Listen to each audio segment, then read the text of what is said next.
আলহামদুলিল্লাহ, আল্লাহ তাবারক ওয়া তাআলার অসংখ্য অগণিত তারিফাত যে আল্লাহ তাবারক ওয়া তাআলা আমাকে শারীরিকভাবে অসুস্থ থাকা সত্ত্বেও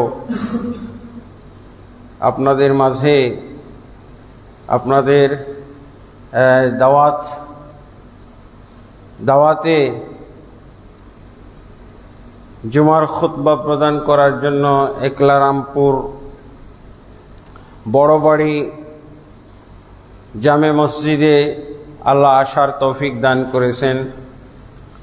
আলহামদুলিল্লাহ রব্বিল আলামিন।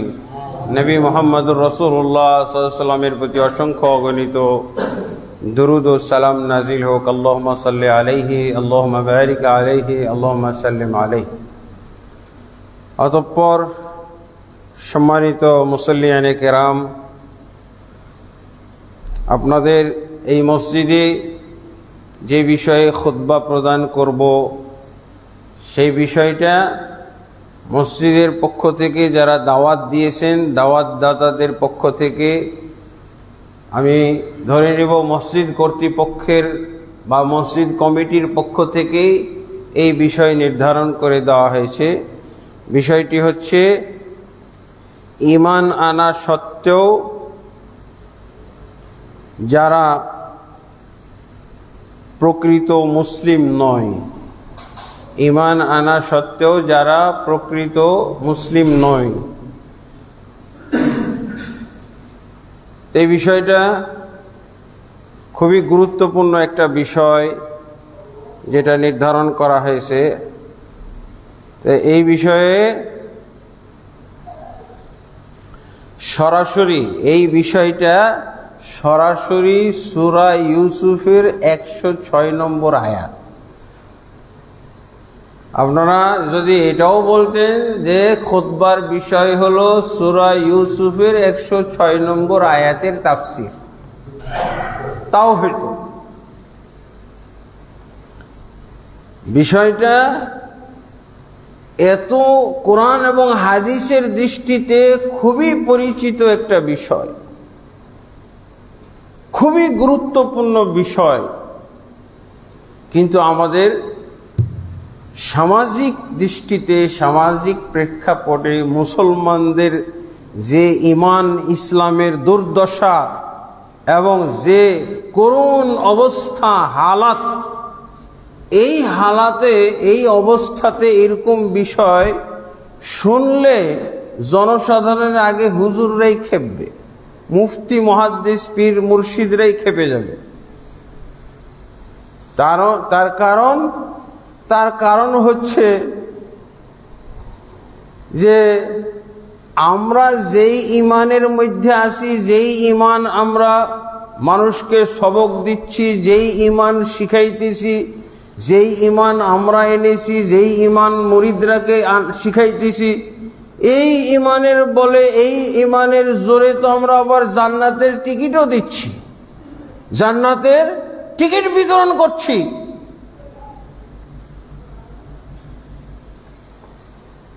এই জন্য খেপে যাবে, এই বিষয় শুনলেই খেপে যাবে। কে খেপবে আগে? হুজুররা খেপে যাবে। আলহামদুলিল্লাহ, এই বিষয়গুলো আলোচনা না করা পর্যন্ত কোন সমাজের মানুষ প্রকৃত মুসলমান হতে পারবে না, হওয়া সম্ভবই নয়। এই বিষয়ে আলোচনা করতেই হবে, যদিও হুজুরদের অপছন্দ হোক, যদিও এলাকাবাসী অপছন্দ করুক। আলহামদুলিল্লাহ, আমি শুনলাম এই মসজিদের আন্ডারে দাওয়া সেন্টার আছে। খুবই সুন্দর কথা। যে সমস্ত যুবক ভাইয়েরা এলাকা নিয়ে চিন্তা করে, মুসল্লিদেরকে নিয়ে চিন্তা করতেছে, তারা মুসল্লিদেরকে সত্যিকার ঈমানের উপরে গড়ে তোলার জন্যে, সত্যিকার ইসলামের উপরে গড়ে তোলার জন্যে তারা চেষ্টা করছে, তারা এর জন্য মাথা খাটাচ্ছে, চিন্তা ভাবনা করছে। এই যুবকরা আমি বলতে পারি অবশ্যই মোবারক। এই যুবকদের মধ্যে আল্লাহ তাবারক ওয়া তাআলা বরকত দান করুন। এবং যারা আমরা বয়স্ক আছি, মুরব্বী আছি, আমাদেরও তাদের সাথে সম্পৃক্ত হওয়া উচিত। আমরা কিভাবে সম্পৃক্ত হব? উৎসাহিত করব, তাদেরকে আমরা উৎসাহিত করব, তাদেরকে আমরা সাপোর্ট দিব, তাদেরকে আমরা সমর্থন করব, তাদেরকে আমরা হয়তো কি পয়সা কড়ির দরকার আছে সেটা আমরা তাদেরকে দেওয়ার চেষ্টা করব। তা আলহামদুলিল্লাহ, এই আয়াত কখন নাজিল হয়েছিল? এই আয়াত সূরা ইউসুফের। আমি কিন্তু আপনাদের বিষয়কে কোরআনের আয়াতের সাথে মিলিয়ে দিয়েছি, হুবহু এই কোরআনের আয়াত। বরং এই কোরআনের আয়াত অনুযায়ী যদি আপনারা বিষয় নির্ধারণ করতেন তাহলে কি হইতো? আল্লাহ বলছেন সূরা ইউনূসের 106 নম্বর আয়াত, ওয়ামা ইউমিনু আকসারুহুম বিল্লাহি ইল্লা ওয়া হুম মুশরিকুন। যারা ঈমান এনেছে দাবি করে, যারা নিজেদেরকে ঈমানদার দাবি করতেছে, এরা অধিকাংশই ঈমানদার নয়, এরা মুশরিক অবস্থাতেই রয়ে গেছে। যারা ঈমানের দাবি করতেছে, ঈমান এনেছি বলেছে, এদের অধিকাংশই মুশরিক রয়ে গেছে। এটা আল্লাহর কথা, সূরা ইউসুফের 106 নম্বর আয়াত।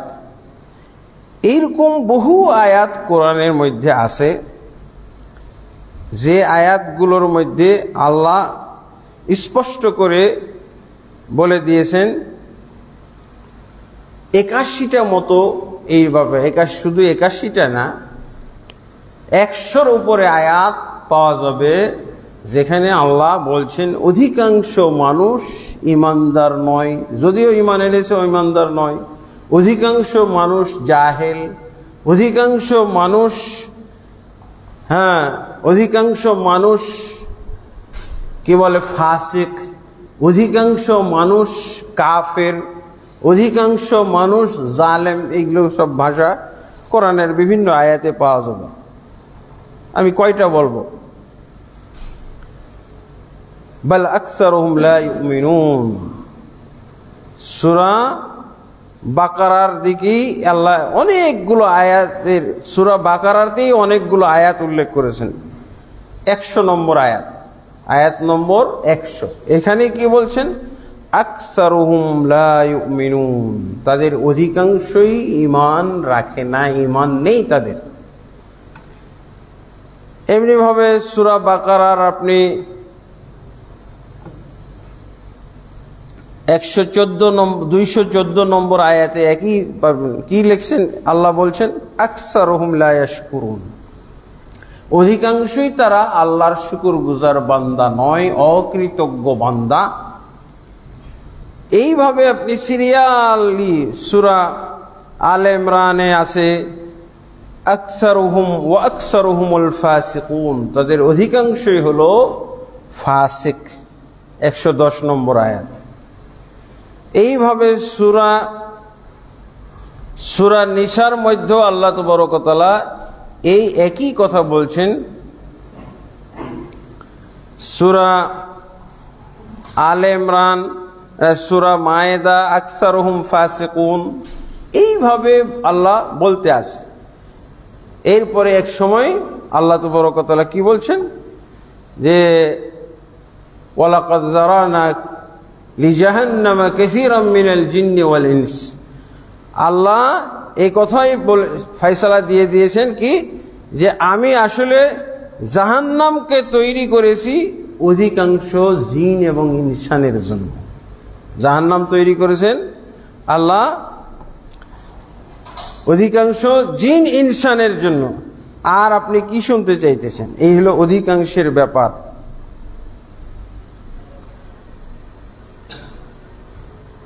তাহলে কিভাবে? এটা আল্লাহ রসুলের যুগে নাজিল হয়েছিল। আল্লাহ রসুল সাল্লাল্লাহু আলাইহি ওয়াসাল্লাম তো দেখছেন, আল্লাহ রসুল সাল্লাল্লাহু আলাইহি ওয়াসাল্লাম যখন তার উপরে কোরআন নাজিল হয়, এই আবু জাহাল, আবু লাহাব এরা কিন্তু নিজেদেরকে ইমানদার দাবি করত।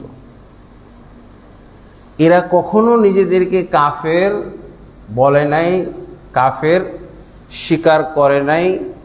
তারা নিজেদেরকে কেমন ইমানদার দাবি করত? মুহাম্মদের চাইতেও বেশি খাঁটি ইমানদার। এই জন্য আল্লাহ এই কোরআনের আয়াত নাজিল করেছেন।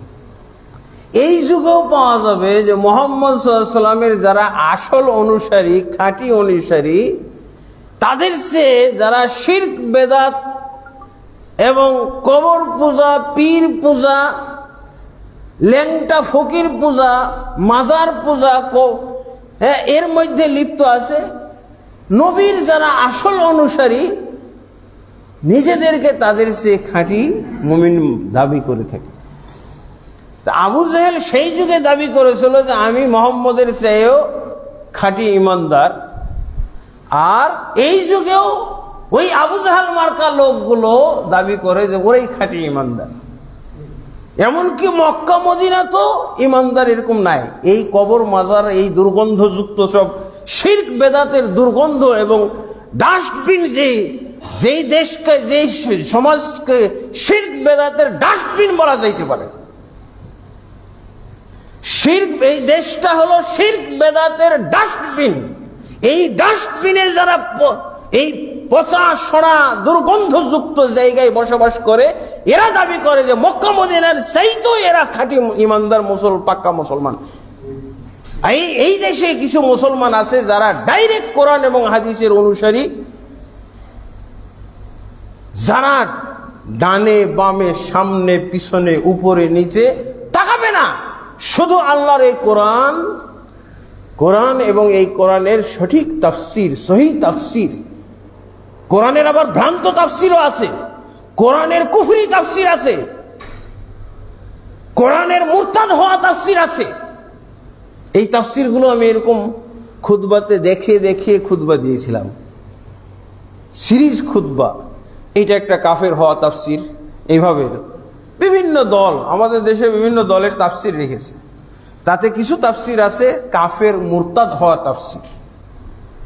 আল্লাহর দিন থেকে বিচ্যুত হওয়া অনিবার্য, ফরজ।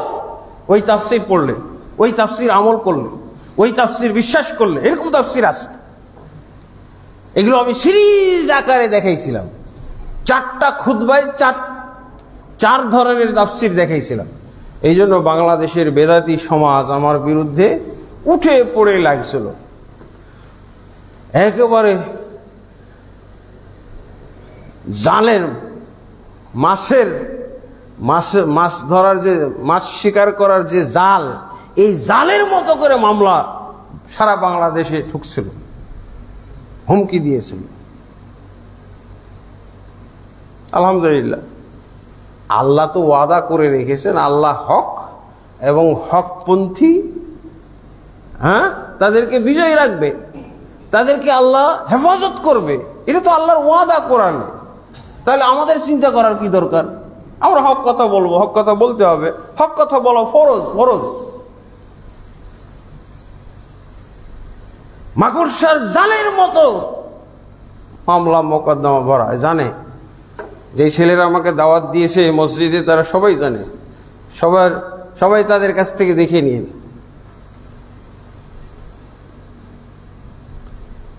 তো এটা হলো আবু জেহেলের সুন্নাত। আল্লাহ বলছেন অধিকাংশ যারা ইমানের দাবি করে,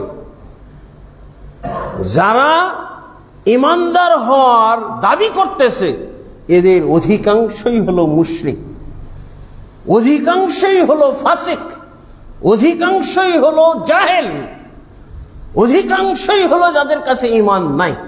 এই কথার সত্যতা থাকবে, অবশ্যই থাকবে। সেই যুগে আবু জেহেলের ব্যাপারে কারো সন্দেহ আছে? এই আয়াত তো আসলে প্রথম খেতাব হলো আবু জেহেল। এই জাহেলি সমাজ তারা দাবি করেছিল যে আমরা মুহাম্মদের চেয়েও খাঁটি ইমানদার। কিভাবে ইমানদার ছিল? ওদের ইমানদার হওয়ার অনেক যুক্তি, অনেক দলিলও আছে। তারা এমনি এমনি দাবি করে নাই। আপনাদের এই তিতাস মসজিদের, হ্যাঁ, এই যে একলারামপুর মসজিদের বেশি দাম নাকি মসজিদুল হারামের দাম বেশি? বলেন তো। যদিও দুইটাই আল্লাহর ঘর, আল্লাহর মসজিদ, কিন্তু ওই মসজিদের ফজিলত এত বেশি যে একলারামপুরে আপনি এক সালাত পড়বেন, এই সালাতটা ওই মসজিদে গিয়ে পড়লে 1,00,000 গুণ সওয়াব পাবেন, আর জামাতে পড়লে 27 লক্ষ গুণ পাবেন। তার মানে আপনি 50-60 বছর এই একলারামপুরের এই মসজিদে সালাত পড়লে যে সালাতের নেকি আপনার আমল নামায় জমা হবে, এক ওয়াক্তের সালাতে সেই নেকি জমা হবে। আলহামদুলিল্লাহ। এই মসজিদ বানাইছিল আবু জেহেলরা। এই জন্য ওদের দাবি যে আমরা মোহাম্মদের চাইতে ইমানদার বেশি। এই মসজিদ কি মোহাম্মদ বানাইছে নাকি? ইব্রাহিম নবীর বানানো মসজিদ ভেঙে চুরে যখন আবার তৈরি করেছিল, তখন তৈরি করেছিল কারা? এই আবু জাহেল, আবু লাহাব, আবু তালেব, উতবা, শাইবা, ওয়ালিদ বিন মুগীরা। আর মুহাম্মদ সাল্লাল্লাহু আলাইহি ওয়াসাল্লাম তো ছোট মানুষ ছিল, ও তো সভাপতিও না, ও সেক্রেটারিও না, কিচ্ছু না, প্রাথমিক সদস্য না মসজিদুল হারামের, কাবা ঘর, তাই না? ওদের সূরা তাওবার মধ্যে তো পেয়ে যাবেন, ওরা যে মসজিদ বানাইছিল 17 নম্বর আয়াত। 17 নম্বর আয়াতে পাওয়া যায় যে এই মুশরিকরাই মসজিদ বানাইছিল। তো মসজিদ বানাইলেই সে ইমানদার হয়ে যাবে তা না, মসজিদ বানাইলেই সে আল্লাহর কাছে ইমানদার হয়ে গেল এমনটা নয়। মসজিদের কমিটির সভাপতি হয়ে গেলেও ইমানদার হয়ে গেল তা নয়। ওইদিকে আবু জাহেল আছে সভাপতি, একজন সবচেয়ে ভালো মসজিদ, সবচেয়ে দামি মসজিদের সভাপতি, কাজেই খুশি হওয়ার কোনো কারণ নাই। এই জন্য 18 নম্বর আয়াতে আল্লাহ মসজিদ কমিটির লোকদের কি গুণ থাকতে হবে এটা বলে দিচ্ছে। আল্লাহ বলছেন, মা কানা লিল মুশরিকিনা ইয়ামুরু মাসাজিদাল্লাহি শাহিদিনা আলা আনফুসিহিম বিল কুফর উলাইকা হাবিতাত আমালুহুম ওয়া ফিন নারি হুম খালিদুন। সূরা তাওবা 17 নম্বর আয়াত। যখন তারা মসজিদ বানায় তখন তো মুহাম্মদ সাল্লাল্লাহু আলাইহি ওয়াসাল্লাম নবী হয় নাই। কাবা শরীফ যখন জীর্ণ শীর্ণ হয়ে বিধ্বস্ত হয়ে যাচ্ছিল, আবার নতুন করে বানাইলো না। এখন যে কাবা তওয়াফ করে আসি, এটা কাদের তৈরি করা? আবু জেহেল, আবু লাহাব, আবু তালেব, আব্দুল মুত্তালিব, এরা তৈরি করছিল। তখন মসজিদ তৈরি করছে, তারপরও নিজেরাই কাফের মুশরিক। কোরআনের দৃষ্টিতে, আল্লাহর দৃষ্টিতে, রাসূলের দৃষ্টিতে তারা কাফের মুশরিক। কিন্তু দেখেন তাদের যতটুকু ঈমান ছিল, সেই ঈমান তাদেরকে কি বলছিল জানেন? যে এটা আল্লাহর ঘর, তোমরা নতুন করে বানাইতেছো, ভেঙে বিধ্বস্ত হয়ে পড়তেছিল, খুলে খুলে পড়তেছিল। অনেক পুরান ঘর না, বাইতুল আতিক, কোরআনেই নাম বলা হয়েছে আল বাইতুল আতিক, ওয়াল ইয়াতাওয়াফু বিল বাইতিল আতিক, সূরা হজ্জের মধ্যে আছে। তারা যেন আল্লাহর পুরান ঘরের তওয়াফ করে, ঘরের নামই পুরান। তো এই পুরান ঘর বিধ্বস্ত হয়ে যাচ্ছিল, তখন তারা মিটিং করলো যে এই ঘর তো আবার, আর এটাই ছিল তাদের ব্যাংক ঘর, জাহিলি যুগের ব্যাংক ছিল এটা। বাস যার যা সম্পদ, সোনা দানা বস্তা আকারে, হ্যাঁ, ব্যাগে ভরে সব এগুলো নাম লিখে কাবা ঘরে রেখে আসতো, নিরাপদ। যত মক্কাবাসী লোক, আরবের লোক, সবাই ওই কাবা ঘরে বস্তা রেখে আসতো, স্বর্ণের বস্তা, রূপার বস্তা। আজকাল আমাদের যে মুসলমান, পাক্কা মুসলমান, এখন যদি রাখা হয় খুঁজে পাওয়া যাবে না, কাবা ঘরেও না। যদি ফ্রিভাবে ঢুকতে দেওয়া যায়, এই বাঙালি সব আলহাজ, এই আলহাজরা চুরি করে নিয়ে আসবে, আলহাজ। আর ওই যুগে কি করতো, খালি বস্তাগুলো এটি কার বস্তা দেখি, ও অতবার বস্তা, একটু তার সোনা রেখে দিত, এটা কার বস্তা, খালি দেখতো আর রেখে, আমার একটু আচ্ছা থাক। কিন্তু কেউ কারোটা নিত না। কাবা ঘরের মধ্যে যেটা রাখা হয়েছে এইটা কেউ এক চুল পরিমাণ সরাইত না। এই মুসলমান আছে? আছে বলেন? আমি তো একবার বিপদে বেড়ে গেলাম, চাঁপাইনবাবগঞ্জে গেছি, হ্যাঁ, বাস থেকে নামছি, নেমে একটা মসজিদে গিয়ে ঢুকছি। মসজিদটা বারান্দায়, কিন্তু গেট খোলা।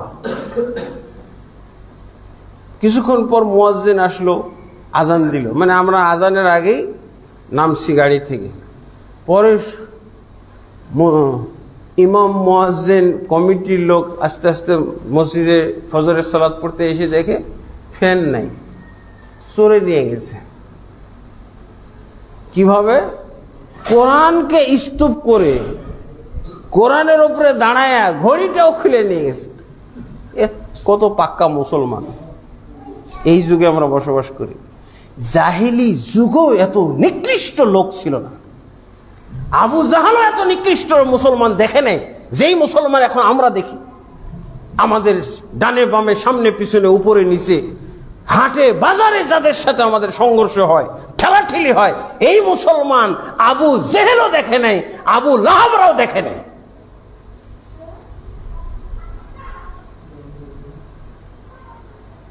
যে মুসলমান আজকে আমরা দেখতেছি। রাসূলুল্লাহ সাল্লাল্লাহু আলাইহি ওয়াসাল্লাম যদি আসতেন এই যুগে, তাহলে রাসূল সাল্লাল্লাহু আলাইহি ওয়াসাল্লামের কান্না ছাড়ার কোনো উপায় ছিল না। যে আমি আবু জাহেলদের যুগে এসে ভালো করেছি, তোমাদের যুগে আসি নাই, এটা আমার ভাগ্য ভালো।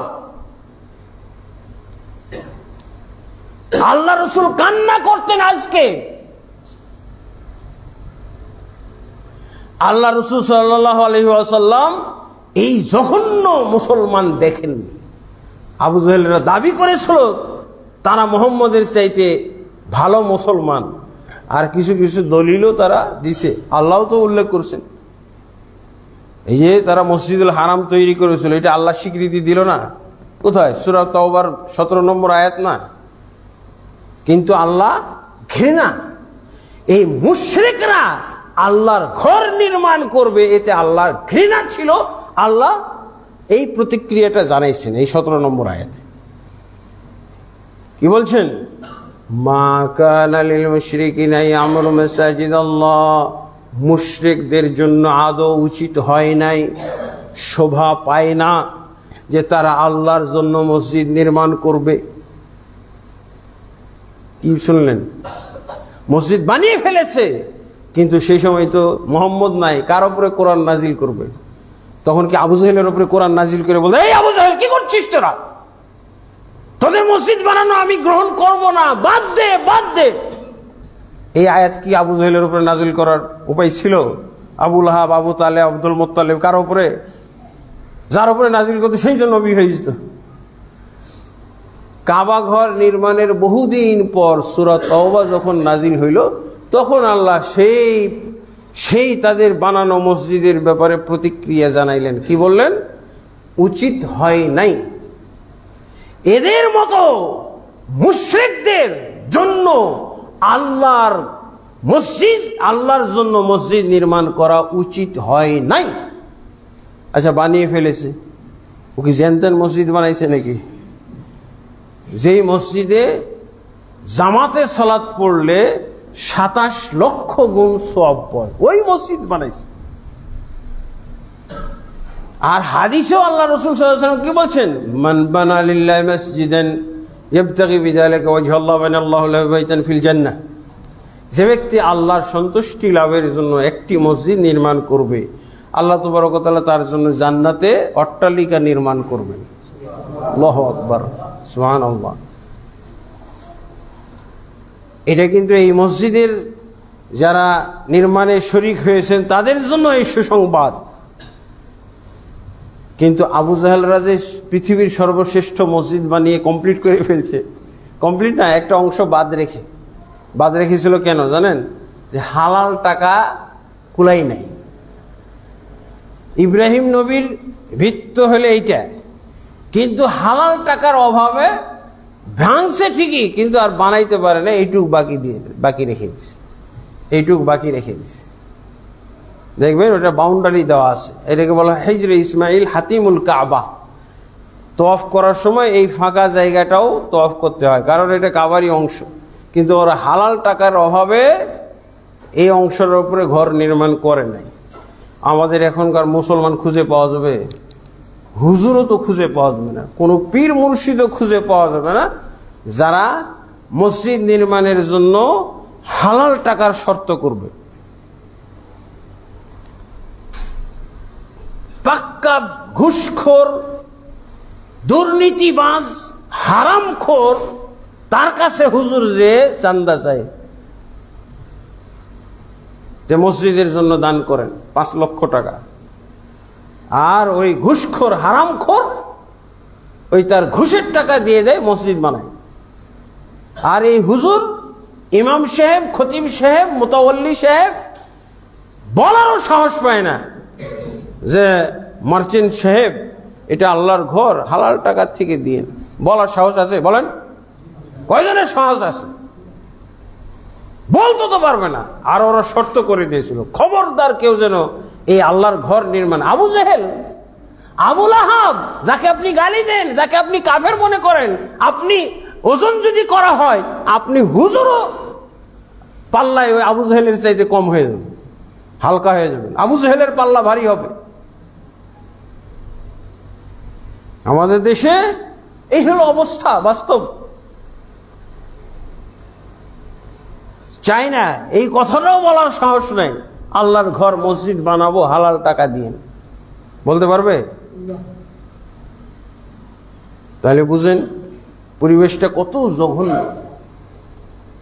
আল্লাহ রাসূল সাল্লাল্লাহু আলাইহি ওয়াসাল্লাম বর্তমান যুগে আসলে এত তার দাওয়াত সফল হইতো না, সে যুগে যেভাবে সফল হয়েছিল।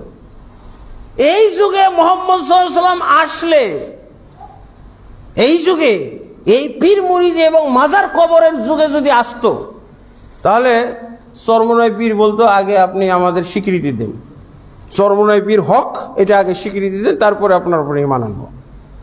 সরসিনা বলতো আমাদের আগে স্বীকৃতি দেন, আমরা হক, তাহলে স্বীকৃতি ঈমান আনবো। এই আবর্জনামূলক, এই আবর্জনার সমাজে আল্লাহ রাসূল সাল্লাল্লাহু আলাইহি ওয়াসাল্লামকে আল্লাহ পাঠাননি। এইসব শর্ত শুনতে হইতো, এইসব শর্ত শুনতে হইতো, মাইজ ভান্ডার ওয়ালাদের কাছে যে বলতে হইতো, একই কথা বলতো, আমাদের আগে স্বীকৃতি দেন। এই হলো অবস্থা, দুরবস্থা। অনেক তারা ইমানের কাজ করত, এই জন্য তো আল্লাহ বলছেন তারা ইমানের কাজ করতেছে বটে, ইমানদারের মতো কাজ করতেছে বটে, কিন্তু তারা ইমানদার নয়। সূরা ইউসুফের 106 নম্বর আয়াত। ওরাই যদি ইমানদার, কাবা ঘর বানিয়ে ইমানদার না হইতে পারে, তো আমি বাংলাদেশের মসজিদ বানাইয়া কিভাবে হব? তারপর আল্লাহ কি বলছেন এই আয়াতের মধ্যে? আমরা যেমন বলি যা করে ফেলছে তো কবুল করে নিলাম, যা করে ফেলছো যখন, বানাই ফেলছো যখন, ঠিক আছে আমি কবুল করলাম। এটা কি বলছে আল্লাহ? কি বলছে শুনবেন? এই আয়াতের শেষে বলছেন উলাইকা হাবিতাত আমালুহুম, এরা হলো সেই লোক, সেই ব্যক্তি, এরা হলো সেই সমাজের লোক যাদের এই সুন্দর আমল, মসজিদুল হারাম বানানোর আমল, কাবা ঘর তৈরি করার মতো এত সুন্দর, এত সৎ আমল আমি আল্লাহ কি বরবাদ ঘোষণা করলাম দুনিয়াতে। আখেরাতে যাওয়ার আগেই দুনিয়াতে আল্লাহ ঘোষণা করে দিয়েছে, তোমাদের এই মসজিদুল হারাম বানানো, তোমাদের এই কাবা ঘর বানানোর এই সৎ আমল আমি আল্লাহ হাবিতাত, বাতিল ঘোষণা করলাম। এখন কি হবে? আমরা তো জানি যে মসজিদ নির্মাণ করলে জান্নাত পাওয়া যায়, আর আল্লাহ কি বলছেন জানেন এই আয়াতের শেষে? উলাইকা হাবিতাত আমালুহুম ওয়া ফিন নারি হুম খালিদুন। এই কাবা ঘর নির্মাণকারীরা জাহান্নামের চিরন্ত নদীবাসী। বুঝা গেছে? এরপরে আল্লাহ বলছেন যে হ্যাঁ, মসজিদ তাহলে কারা বানাবে? 18 নম্বর আয়াতে আল্লাহ এটা বলছেন। 18 নম্বর আয়াতে আল্লাহ এটা সুন্দর করে জানাই দেন, ইন্নামা ইয়া'মুরু মাসাজিদাল্লাহি মান আমানা বিল্লাহি ওয়াল ইয়াউমিল আখির ওয়া আকামাস সালাতা ওয়া আতাজ যাকাহ ওয়া লাম ইয়াখশা ইল্লাল্লাহ فعسى أولئك أن يكونوا من المهتدين। এই যে আপনাদের টেবিলেই রাখা কোরআনে, এইটা আমার এলাকার থেকে আনি নাই। 17 নম্বর এবং 18 নম্বর আয়াত আপনারা তরজমা পড়বেন সবাই। আল্লাহ কি বললেন? যে মসজিদ নির্মাণকারী কেবল তারাই হতে পারবে, তাদের জন্যই মসজিদ নির্মাণের অনুমতি দেওয়া হলো কিয়ামত কাল পর্যন্ত। শুধু ওই লোকগুলো মসজিদ নির্মাণের শরীক হবে যারা আমানা বিল্লাহ, আল্লাহর উপর ঈমান এনেছে, ওয়াল ইয়াউমিল আখির, আখিরাতের উপর ঈমান এনেছে, ওয়া আকামাস সালাহ, এবং যারা সালাত কায়েম করে 5 ওয়াক্ত, ওয়া আতাজ যাকাত, এবং যাকাত আদায় করে। আর একটা কি? ওয়া লাম ইয়াখশা ইল্লাল্লাহ, আল্লাহকে ছাড়া কাউকে ভয় করে না। ফাআসা উলাইকা আন ইয়াকুনু মিনাল মুহতাদিন। এই ব্যক্তিদের ব্যাপারে আশা করা যায় যে এরা আসল ঈমানদার, এরাই হলো হেদায়েত প্রাপ্ত আল্লাহর দৃষ্টিতে। আলহামদুলিল্লাহ, অনেক কাজ। ওরা মসজিদ কেন দাবি করেছিল যে মুহাম্মদের চাইতে পাক্কা ঈমানদার? এই হলো 1 নম্বর যুক্তি। মসজিদুল হারাম আমরা বানাইছি, আমরা কমিটি, মুহাম্মদ সাল্লাল্লাহু আলাইহি ওয়াসাল্লাম প্রাথমিক সদস্য না। আল্লাহর ঘরের হর্তাকর্তা যারা, তারাই তো আসলে ঈমানদার। যারা আল্লাহর ঘরের হর্তাকর্তা নয়, একটা প্রাথমিক সদস্য নাই, তারা কি করে ঈমানদার হইতে পারে? যুক্তি আছে না? যুক্তি কি আমার এই হুজুরদের মতো যুক্তি নাকি? আবু জাহেলের যুক্তি কি হুজুরদের মতো ছিল? এর চাইতে কত মূল্যবান, এই হুজুরদের চাইতে, বেদাতি হুজুরদের চাইতে কত মূল্যবান যুক্তি। এই যুক্তি খণ্ডাইতে পারবে ওরা? আরো কি করত? অনেক আয়াত পাওয়া যায়, অনেক আয়াতে আছে। এই যে সূরা আনফালে পড়েন না, সূরা আনফালে আখিরি মোনাজাত আছে 2টা। আবু জাহেলের 2টা আখিরি মোনাজাত আছে সূরা আনফালে। একটা 17 নম্বর আয়াতে পাবেন আখিরি মোনাজাত। কার? আবু জাহেলের। কোন পীরের কাছে মোনাজাত করে নাই, কোন মাজারে গিয়ে মোনাজাত করে নাই, কোন দরবারে নাই, কোন দরগাতে নাই, কোন খানকাতে নয়, আল্লাহর কাছে দোয়া করতেছে, মোনাজাত করতেছে। কে? আবু জাহেল। 17 নম্বর আয়াত, আনফালের 17 নম্বর আয়াত পড়েন। 32 নম্বর আয়াত পড়েন সূরা আনফালের।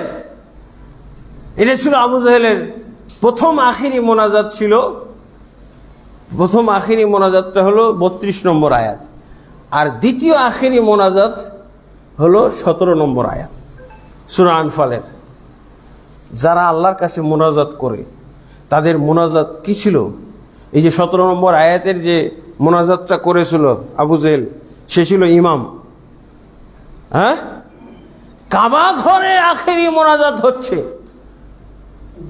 কাবা ঘরের আখেরি মোনাজাতের দাম বেশি না টঙ্গীর এই প্রস্রাব পায়খানা চতুর্দিকে ঘেরাও করে আছে এই জায়গার দাম বেশি? বলেন। কাবা ঘরের আখেরি মোনাজাত পরিচালনা করেছিল আবু জাহেল। কি বলবো নাকি? আল্লামা আবু জাহেল নাকি? আমরা যদি আল্লামা বলি এদেরকে, শিরক বেদাতের আবর্জনার মধ্যে বসবাস করতেছে, আর এদেরকে যদি আল্লামা বলি, তাহলে আবু জাহেলকে কি বলবেন আপনি? সে যে কাবা ঘরের গেলাপ ধরে এই মোনাজাত পরিচালনা করলো, এটা কোরআনে আছে। আর আমাদের আল্লামাদের একটা কথাও কোরআন হাদিসে কোথাও নাই।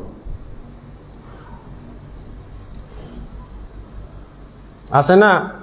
কবর মাজারের সৈনিক, শিরক বেদাত ছাড়া কিচ্ছু জানে না, ও নাকি আল্লামা। আমি বলবো না যে ব্যক্তি কাবা শরীফের গেলাপ ধরে মোনাজাত পরিচালনা করতেছে সে তো আরো বড় আল্লামা, আরো বড় আল্লামা হওয়ার কথা না? দেখেন এরপরে এটাতে মোনাজাতের শব্দটা নাই, খালি মোনাজাত করেছে আর বিষয়টা বলা আছে 17 নম্বর আয়াত। কি বিষয় মোনাজাতটা করেছিল? যে আল্লাহ, এই বদরের যুদ্ধে মুহাম্মদের সাথে আমাদের সংঘর্ষ হইতে যাচ্ছে, তুমি তো জানো মুহাম্মদ কত বড় অপরাধী, নিজের আত্মীয় স্বজনের সাথে সে সম্পর্ক ছিন্ন করেছে। সেই ঐক্যবদ্ধ একটা সমাজ আমাদের মক্কার মধ্যে ছিল, এই ঐক্যবদ্ধ সমাজটাকে সে কি বলে দ্বিখণ্ডিত করেছে, বিচ্ছিন্ন করে ছেড়েছে। এই অপরাধীকে তুমি আল্লাহ ভালো করেছিল, একে শাস্তি দাও। এই যুদ্ধে যেন আমরা বিজয়ী হই, সেই যেন পরাজিত হয়, আমাদের কাছে যেন কচু কাটা হয়, সেই ব্যবস্থা তুমি করো। এই বিষয়, হ্যাঁ,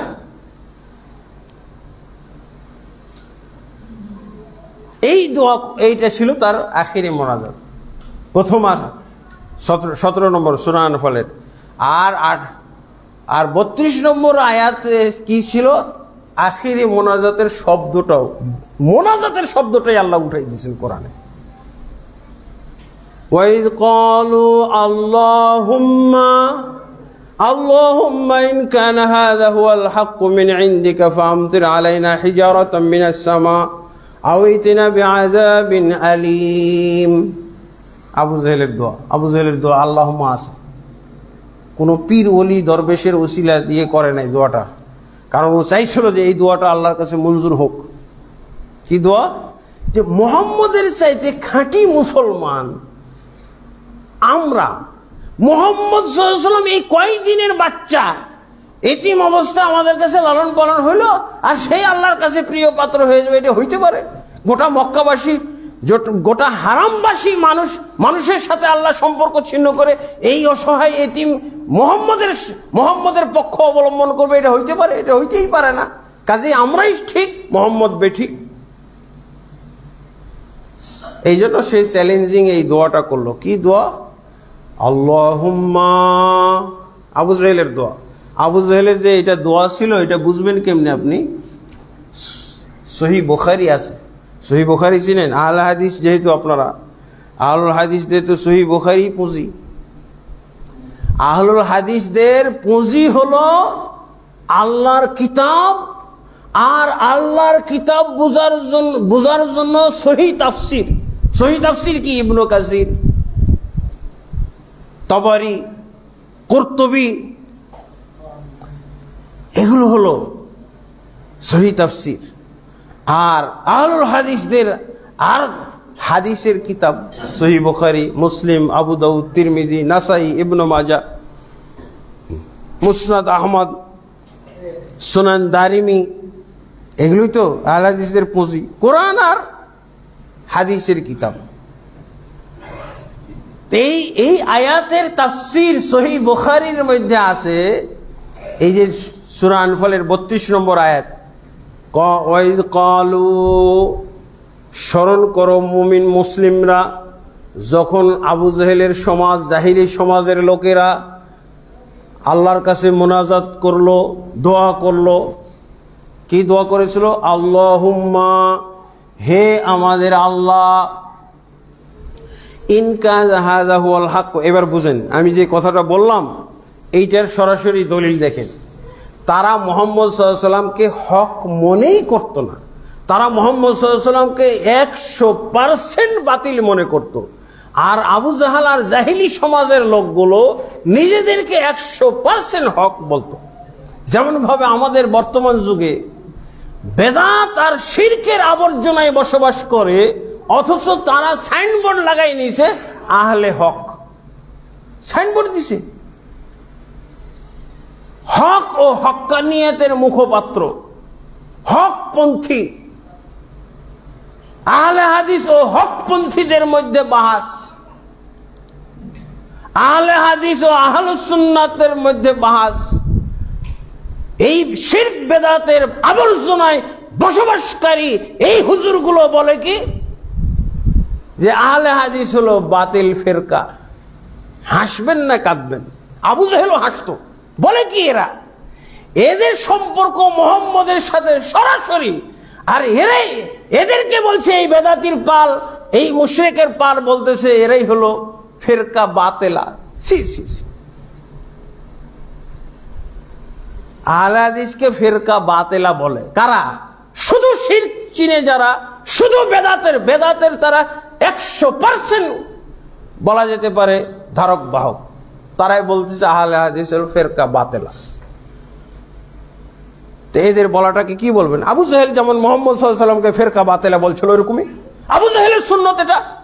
বেদাত এবং কবর, মাজার, দরগা, দরবের এবং দেখা যায় যে ফিরকা বন্দির মধ্যে ডুবে আছে, বেরেলভি এবং দেওবন্দি আবর্জনার মধ্যে পড়ে আছে, ফিরকা বন্দির আবর্জনার মধ্যে পড়ে আছে।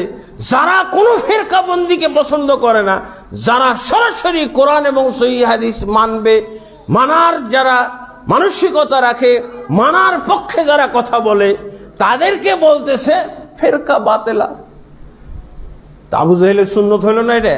যেমন মুহাম্মদকে তারা ফেরকা বাতেলা বলেছিল, ঠিক তাদের মতোই এরা যারা মুহাম্মদ সাল্লাল্লাহু আলাইহি ওয়াসাল্লামের সরাসরি অনুসারী, নির্ভেজাল অনুসারী, যারা কোরআন সুন্নাহর মাধ্যমে কেবল আল্লাহ তাবারক ওয়া তাআলার সাথে সম্পর্ক স্থাপন করতে চায়, যারা কেবল হাদিস এবং হাদিসের গ্রন্থগুলোর মাধ্যমেই রাসূলের সাথে তারা ভালোবাসা স্থাপন করতে চায়, অনুসরণ করতে চায়, তাদেরকে ফেরকা বাতেলা মানে কি? এটা আবু জাহেলের সুন্নাত, এটা আবু লাহাবের সুন্নাত, এটা উতবা শাইবা ওয়ালিদ বিন মুগীরা সেই জাহিলি সমাজের সুন্নাত ছাড়া কিছুই নয়।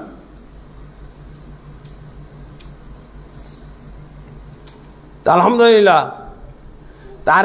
আর কি শুনবেন? আখিরি মোনাজাতটাতে কি বলেছিল আবু জাহেল ছিল এই আখিরি মোনাজাত পরিচালনাকারী। আমাদের দেশের আখিরি মোনাজাত পরিচালনার জন্য দিল্লি থেকে আনা হয়, তাই না? আর মক্কার পবিত্র নগরীতে মক্কারই হুজুর আল্লামা আবু জাহাল সে মোনাজাত পরিচালনা করতেছে। কি বলছে? আল্লাহুম্মা, হে আমাদের আল্লাহ, ইনকানা হাযা হুয়াল হাক্কু, যদি এই ব্যক্তি হক হয়ে থাকে, এই ব্যক্তি যা বলে এটাই যদি হক হয়ে থাকে, ফামতির আলাইনা হিজারাতাম মিনাস সামা, তাহলে আমাদের উপরে তুমি আসমান থেকে গজবের পাথর নাজিল করো। আও ইতিনা বিআযাবিন আলিম, অথবা দ্বিতীয় অপশন, যে কোনো কষ্টদায়ক শাস্তি আমাদের উপরে দাও। এর কেমন ব্যক্তির মোনাজাত? যে বিশ্বাস করে 100% আমরা হক, আর 100% মুহাম্মদ এবং আবু বকরের দল সব বাতিল, এই ব্যক্তির মোনাজাত। এটা বোঝা গেছে? কেন এই দোয়াটা কখন করে? যখন নিজেদেরকে 100% হক মনে করতে পারে। এই জন্য তো আমরা কিন্তু অনেক সময় বলি যে আমাদেরকে যারা আহলুল হাদিস, যারা হক্কানি আলেম, সত্যিকার যারা কোরআন সুন্নাহর আলেম, তাদেরকে এই বেদাতির দল, বেদাতির পাল বলে এরা হলো ইহুদির দালাল, এরা হলো খ্রিস্টানের দালাল, এরা হলো হিন্দুদের দালাল, এরা হলো রিয়াল খোর, এরা হলো ডলার খোর, এরা পেট্রো ডলার খায়। কিন্তু যখন আমরা বলি যে তোমার এই কথা যদি সত্য না হয়, তাহলে তুমি এরকম কথা বলতে পারবে কিনা বলো, যে আল্লাহর জন্য গজব আমার উপরে পড়ে, এই কথাটা বলো। আর বলতে পারে না, এই বেদাতির পার আর বলতে পারে না। এই আহলে হাদিস আলেমদেরকে তারা এইভাবে ডলার খোর, ইহুদির দালাল, ইহুদি খ্রিস্টানের দালাল, হিন্দুদের দালাল, বৌদ্ধ বিধর্মীদের দালাল। কিন্তু যখন তাদেরকে বলা হয় যে যদি তারা দালাল না হয়, তাহলে আমার উপরে যেন আল্লাহর পক্ষ থেকে গজব নাজিল হয়, আল্লাহর পক্ষ থেকে যেন গজবের পাথর নাজিল হয়, এই কথাটা বল বেদাতির বল। অথবা আমার স্ত্রী তালাক, এটা বল দেখি পারিস কিনা। বলবেন এদেরকে, বেদাতিদেরকে বলবেন?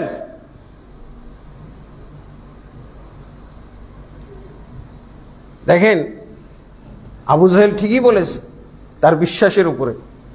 অতটুকু বিশ্বাস এদের নাই। যদিও আবু জাহেলের সুন্নাত কবর পূজা করে, পীর পূজা করে,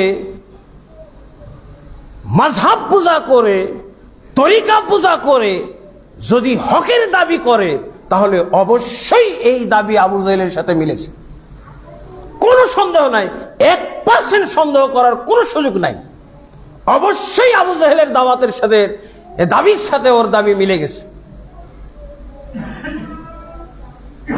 বাতিল কোথাকার! কোথায় পালি ইসলামের মধ্যে পীর পূজা, কবর পূজা, দরবার পূজা, দরগা পূজা, খানকা পূজা? কোথায় পালি তুই? কোথায় পালি তুই মাযহাব পূজা? কোথায় পালি তুই তো তরিকা পূজা? মুহাম্মদ সাল্লাল্লাহু আলাইহি ওয়াসাল্লামের তরিকা, এক তরিকা ছাড়া আর কোন তরিকা বলে কিছু নাই। কিসের তুই পালি? বাংলাদেশের সবচেয়ে বড় হুজুর, এক পাল হুজুর সিরিয়াল দিয়েছে, পাগড়ি দিয়ে টেনে ধরে আসে, নকশবন্দিয়া তরিকা, চিশতিয়া তরিকা, কাদেরিয়া তরিকা, এসব তরিকার বায়াত করতেছে। সি সি সি সি সি, এগুলো বলে আলেম? এগুলো নাকি আলেম? এগুলো কিসের আলেম? আবু জাহেল মার্কা আলেম। মুহাম্মদের তরিকা ছাড়ার কোন তরিকা মুসলমানের নেই, ইসলাম ধর্মে নেই, থাকতে পারে না, থাকার কোনো সুযোগ নাই।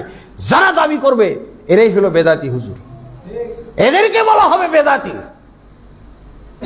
মাজারের বারবার কথাটা বলতে খারাপ লাগছে,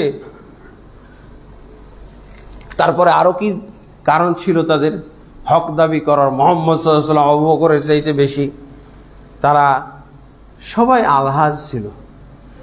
একজনও, যারা যুবক প্রাপ্তবয়স্ক সবাই তারা আলহাজ, কেউ হজ ছাড়া ছিল না। প্রতি বছর হজ করত। প্রতি বছর হজ করার লোক আছে আমাদের বাংলাদেশে? ইদানিং হচ্ছে, কারণ ভোট ভাট করার জন্য আলহাজ লিখতে হয়। নির্বাচনে দাঁড়াইলে আলহাজ লেখে না, আলহাজ অমুককে ভোট দিন, আলহাজ অমুককে ভোট দিন লেখে না। এই জন্য এই ভোটাভুটির প্রচলনটা বেশি হওয়াতে দেখা যায় যে হজও বেশি। দেখে না নেতা নেত্রীরা কিভাবে ভোটের আগে, নির্বাচনের আগে মক্কা মদিনায় ছুটাছুটি করে, আর ছবি উঠায়, আর পেপার পত্রিকায় দেয়, রেডিও টেলিভিশনে ছাড়ে, বুঝেন না? সেই একই কায়দা।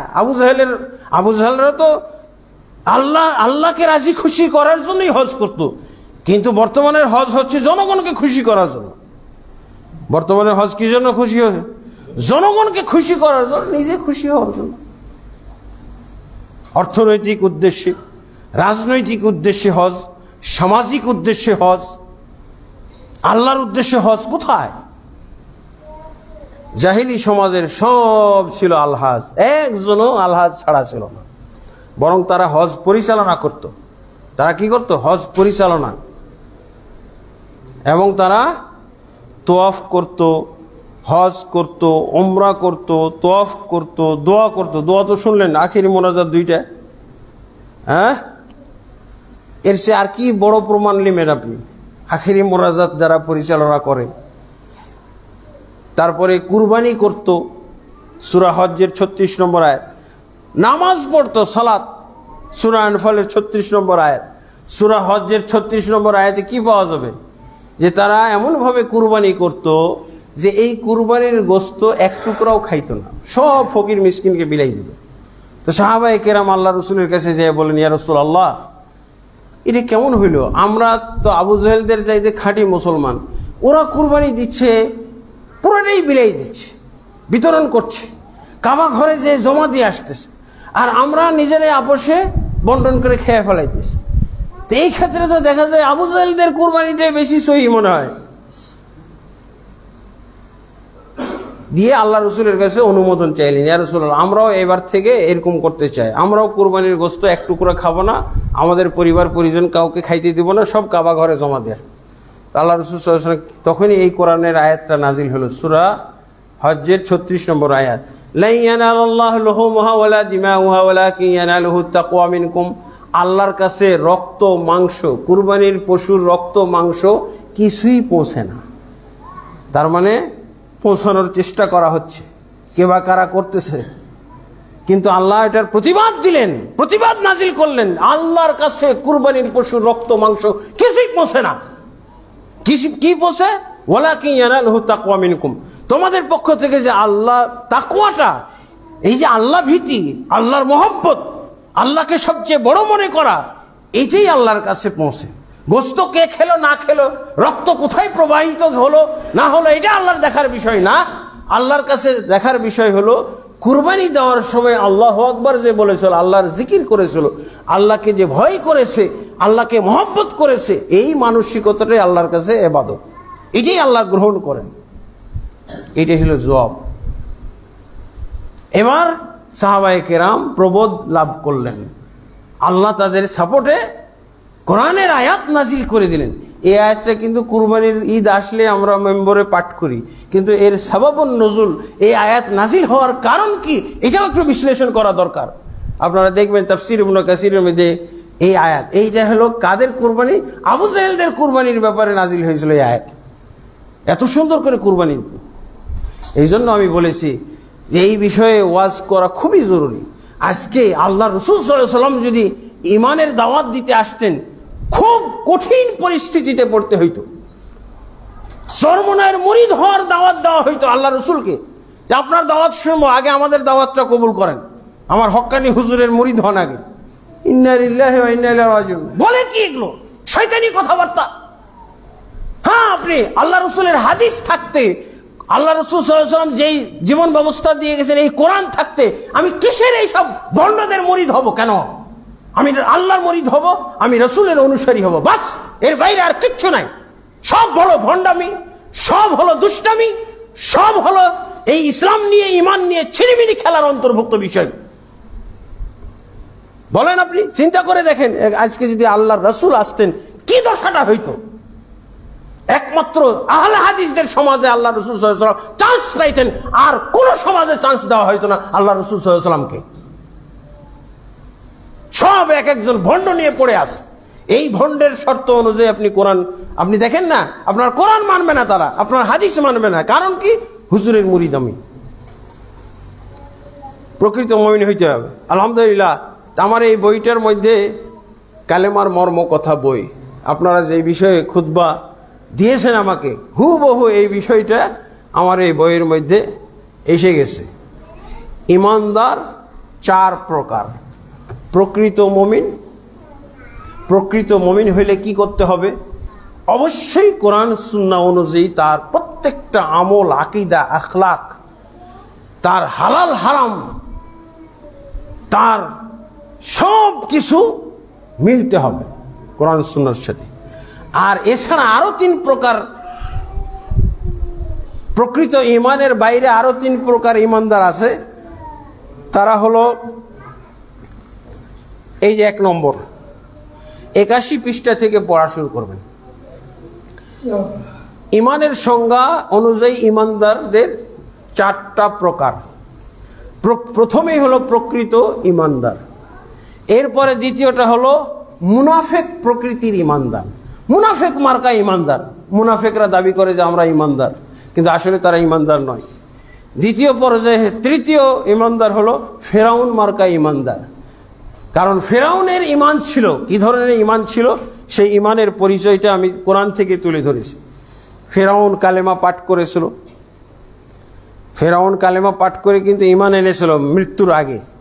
সেই ঘটনাটা এখানে আমি উল্লেখ করেছি। ফেরাউন মার্কা ইমানদার। আমাদের সমাজে যে, আমাদের বর্তমান বিশ্বে যে 200 কোটি মুসলমান শোনা যায়, বাংলাদেশে 95% মুসলমান শোনা যায়, এগুলো হলো এই পরে 3 প্রকার ইমানদারের মধ্যে মুনাফিক মার্কা পাবেন। প্রকৃত ইমানদার হয়তো 1%ও আছে কিনা। মসজিদুল হারামের খতিবের, আমি এখানে কোটেশন উল্লেখ করেছি, মসজিদুল হারামের খতিব উনি বলেছেন যে বর্তমান বিশ্বে যদি ইমানদার খোঁজা যায়, প্রকৃত ইমানদার, তাহলে 1000-এ 1জন পাওয়া যাবে কিনা সন্দেহ। এটা কার কথা? মসজিদুল হারাম। আপনার তিতাস এলাকায় কোনো মসজিদুল হারাম আছে নাকি? মক্কার মসজিদুল হারামের কথা আমি বলছি, তিতাস এলাকার মসজিদুল হারামের কথা বলি নাই। এখানে মসজিদুল হারামের খতিব বলছেন যে 1000-এ 1জন ইমানদার আছে কিনা সন্দেহ। বাংলাদেশে শতকরা ৯৮ জন হলো বেনামাজি। হুজুরও বেনামাজি আছে। হুজুর বেনামাজি থেকে খালি নাই, হয় হুজুর সত্যিই বেনামাজি, ৫ ওয়াক্ত সালাত পড়ে না, অথবা হুজুর বেনামাজি তৈরি করে। এই দুই অবস্থার মধ্যে আছে। যদি নিজে নামাজ পড়ে তো দেখবেন এমন ফতোয়া দিচ্ছে যে যার মাধ্যমে বেনামাজি হচ্ছে। ওকে যে জিজ্ঞেস করেন নামাজ না পড়লে কি হয়, বলছে নামাজ না পড়লেও মুসলমান থাকে। তো দরকার কি তাহলে? আমার নামাজ পড়ার দরকার কি? এমনি ঝামেলা লাগে, কষ্ট লাগে, তো নামাজ না পড়া মুসলমান আমি। বড় হুজুরকে যাই জিজ্ঞেস করেন, আপনি দেওবন্দে যে জিজ্ঞেস করেন, হাটহাজারিতে যে জিজ্ঞেস করেন, আপনি যত বড় বড় হুজুর আছে কেন্দ্রীয় মসজিদে জিজ্ঞেস করেন নামাজ পড়লে কি হয়, বলছে নামাজ পড়লে মুসলমান থাকে না থাকে না। বলবে মুসলমান থাকে, কিন্তু কোথায় মুসলমান থাকে না? নামাজ না পড়লেও মুসলমান থাকে, যাকাত না দিলেও মুসলমান থাকে, হজ না করলেও মুসলমান থাকে, সিয়াম না করলেও মুসলমান থাকে। মুসলমান কখন থাকে না? মাযহাব না মানলে। ইন্না লিল্লাহি ওয়া ইন্না ইলাইহি রাজিউন। যদি জিজ্ঞেস করেন হুজুর তো মাযহাব মানে না, বলছে তাহলে তো মুসলমানই না। হুজুর তো পীরও মানে না, তবে ও জান্নাতে তো যাইতে পারবে না। কিসের মুসলমান? নিয়ে যাবে কে জান্নাতে? এই হলো কাহিনী, এই হলো বাস্তব অবস্থা। ইন্না লিল্লাহি ওয়া ইন্না ইলাইহি রাজিউন। এই জন্য আমি বললাম জনগণ তো পরের কথা, হুজুরই হলো দুই প্রকার, হয় নিজেই সে বেনামাজি, আর না হয় ফতোয়া দিয়ে বেনামাজি বানাইছে। এতগুলো ফতোয়া দিয়ে বেনামাজি বানাইছে, তাহলে হুজুরই দায়ী না? এই বেনামাজির পক্ষে, বেনামাজির ব্যাপারে 18টা কারণ আমি উল্লেখ করেছি, না কি 10টা কারণ উল্লেখ করেছি। আমাদের ভারতবর্ষে, বাংলাদেশে এত বেনামাজি কেন? তার মধ্যে একটা হলো 10টার কারণের মধ্যে একটা হলো হুজুর। হুজুরদের কারণে এত বেনামাজি। বহু হুজুর আমার কাছে ধরা খাইছে বেনামাজি, বহু বক্তা ধরা খাইছে আলহামদুলিল্লাহ বেনামাজি। ফেরাউন মার্কা মুমিন, তো ফেরাউন কি করেছিল? মৃত্যুর সময় সে লা ইলাহা ইল্লাল্লাহ পড়ছিল। আমানতু আন্নাহু লা ইলাহা ইল্লাল্লাযী আমানাত বিহি বানু ইসরাঈল ওয়া আনা মিনাল মুসলিমিন। আমন্ত বলে লা ইলাহা ইল্লাল্লাহ বলে বলছে আমি মুসলমান হয়ে গেলাম। মুসলমান হয়েছে। তাহলে ঈমান আনা সত্ত্বেও ফেরাউন কি কাফের? শুধু না, কাফেরদের লিডার। আমাদের দেশে অনেকেই পুঁজি, অনেকের পুঁজি হলো আমি কালেমা পড়ছি, কালেমা জানি, আমি মুসলমান।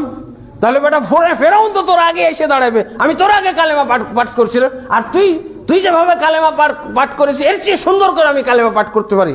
দেখ আল্লাহ কোরআনে আমার কালেমা লিখে দিছে। আমি যেই কালেমা পড়েছিলাম সেই কালেমা আল্লাহ লিখে দিয়েছে কোরআনে, তোর কালেমা তো লেখা নাই।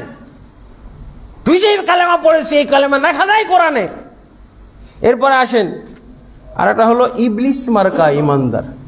ইবলিস কিভাবে ইমান এনেছিল? ইবলিসের কি কোরআনে কিভাবে ইবলিসের ইমানের ঘটনা আছে? সে তো বলেছিল সংক্ষেপে, ইবলিস বলেছিল যে আমি আল্লাহ, আমি বিশ্বাস রাখি তুমি আমার সৃষ্টিকর্তা, আদমকেও তুমি সৃষ্টি করেছো, দুইজনেরই সৃষ্টিকর্তা মেনে নিলে কি ইমানদার হয়ে গেল না?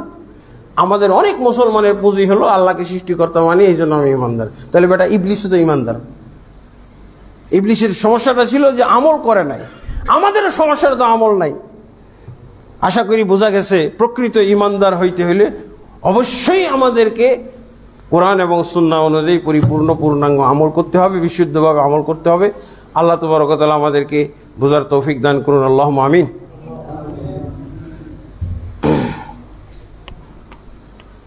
আলহামদুলিল্লাহি রাব্বিল আলামিন, ওয়াসসালাতু ওয়াসসালামু আলা আশরাফিল আমবিয়া ওয়াল মুরসালিন নবিয়িনা মুহাম্মাদিন ওয়া আলা আলিহি ওয়া সাহবিহি আজমাইন, আম্মা বা'দ। ফাআউযু বিল্লাহি মিনাশ শাইতানির রাজীম। ইন্নাল্লাহা ওয়া মালাইকাতাহু ইউসাল্লুনা আলান নবী ইয়া আইয়ুহাল্লাযীনা আমানু সাল্লু আলাইহি ওয়া সাল্লিমু তাসলিমা। আল্লাহুম্মা সাল্লি আলা মুহাম্মাদিন ওয়া আলা আলি মুহাম্মাদ কামা সাল্লাইতা আলা ইব্রাহিম ওয়া আলা আলি